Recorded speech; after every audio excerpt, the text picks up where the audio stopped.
Schools start అయిపోయినాయి. పిల్లలకి స్కూల్కి స్నాక్ బాక్స్ కావాలి, లేదా స్కూల్ నుంచి రాగానే మంచి స్నాక్స్ ఐటెం కావాలి. అలాంటి ఒక simple, quick, easy snack item చూపిస్తున్నాను ఫ్రెండ్స్ ఇవాళ. అదే bread vada. Hi friends, easy veg రెసిపీస్కి తిరిగి స్వాగతం. పిల్లలు జనరల్గా బ్రెడ్ అంటే ఇష్టపడతారు. బ్రెడ్ జామ్ రాసి ఇచ్చినా, లేకపోతే బ్రెడ్ మీద ఏదైనా మంచి స్ప్రెడ్ వేసి ఇచ్చినా కూడా లైక్ చేస్తారు. ఎప్పుడు అలాగే తినమంటే బోర్ ఫీల్ అవుతారు.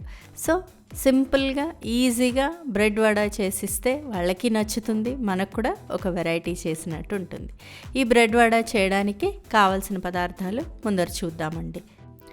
బ్రెడ్ వడ చేయడానికి ఒక 5-6 బ్రెడ్ స్లైసెస్ కావాలి. అది ఏ బ్రెడ్ అయినా పర్వాలేదు, milk bread, wheat bread, sandwich ఏదైనా పర్వాలేదు.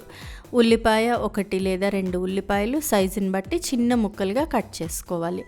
1 క్యారెట్ తురిమి తీసుకోవాలి.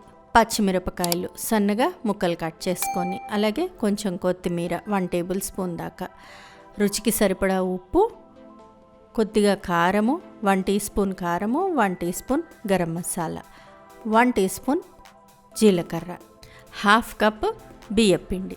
ముందరగా బ్రెడ్ అంతా కూడా ఇలా చిన్న ముక్కలు కట్ చేసేసుకోవాలి. బ్రెడ్ కొంచెం పాతదైతే మిక్సీలో వేసేసుకున్నా కూడా మెత్తగా అయిపోతుంది. బ్రెడ్తో పాటు పైన కింద కూడా లేయర్స్ వస్తాయి కదా, స్లైసెస్, అది కూడా యూస్ చేసుకోవచ్చు. దాన్ని కూడా చక్కగా ఇలా ముక్కలుగా కట్ చేసుకోవచ్చు. చూడండి, నేను ఇది కూడా వాడుతున్నాను. దీన్ని కూడా ఇలా సన్నగా ముక్కల్లాగా కట్ చేసేసుకోవాలి. ఇలా బాగా మొత్తం ముక్కలుగా కట్ చేసేసుకున్న తర్వాత మనకి ఇంకా కొంచెం పెద్ద ముక్కలుగా ఉన్నాయి అనిపిస్తే మిక్సీలో వేసి మెత్తగా పౌడర్ చేసేసుకోవచ్చు, లేదా అలాగే అయినా సరిపోతుంది. దీనిలో ఉల్లిపాయలు, పచ్చిమిరపకాయలు, కొత్తిమీర, రుచికి సరిపడా ఉప్పు, కారము, క్యారెట్ తురుము, అలాగే గరం మసాలా పొడి అన్నీ వేసేసి బాగా కలిపేసుకోవాలి. దీంతోపాటు జీలకర్ర కూడా వేసేసుకోవచ్చండి. ఇవన్నీ వేసి బాగా కలిపేస్తే ఉల్లిపాయలు, ఉప్పు, పచ్చిమిరపకాయలు వేసినందువల్ల కొంత తడి వస్తుంది. ఆ తడికి బ్రెడ్ అంతా కూడా ముద్దలా అయిపోయి చిన్న పిండి ముద్దలా తయారవుతుంది మనకి. దీనిలో కొంచెం బియ్యపిండి 1/2 కప్ దాకా వేసాను నేను బియ్యపిండి వేసి మళ్ళీ ఒకసారి బాగా కలపాలి. ఇలా కలిపిన తర్వాత తడి సరిపోలేదు అనిపిస్తే కొంచెం నీళ్లు జల్లుకొని మన చపాతీ పిండి ముద్దలాగా అలా ముద్దలా తయారు చేసుకోవాలి.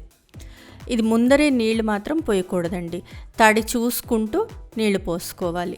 కొంచెంగా నీళ్లు పోసుకోవాలి. నీళ్లు పోసుకున్న తర్వాత ఒకసారి చేత్తో గట్టిగా పిసికితే అది ఉండ తయారవుతుందా లేదా అనేది తెలుస్తుంది. నాకు కొంచెం అంటే ఒక 2 టేబుల్ స్పూన్ల వరకు నీళ్లు పట్టాయి. ఆ నీళ్లు వేస్తే ఇదిగో చూడండి, ఇలా పిండి తయారవుతుంది.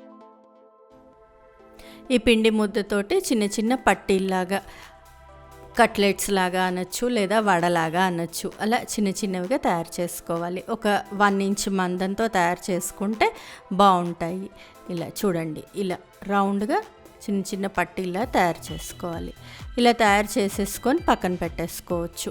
నేను యూజ్ చేసిన 5-6 బ్రెడ్ స్లైసెస్ తోటి నాకు ఒక 18 బ్రెడ్ వడ పట్టీలు వచ్చాయి.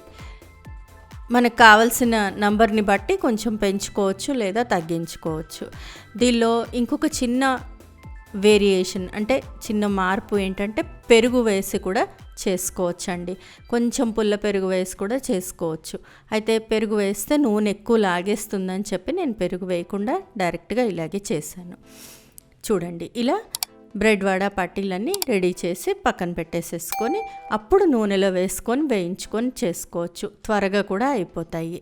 ఇవి రెడీ అయిపోయిన తర్వాత నూనె వేసి నూనె బాగా వేడెక్కాలి. బాగా వేడెక్కిన తర్వాత సిమ్లో పెట్టేసుకోవాలి. లో ఫ్లేమ్లో మాత్రమే వేయించాలండి, లేకపోతే లోపల దాకా పట్టీలు పచ్చిగా ఉంటాయి, బాగుండవు.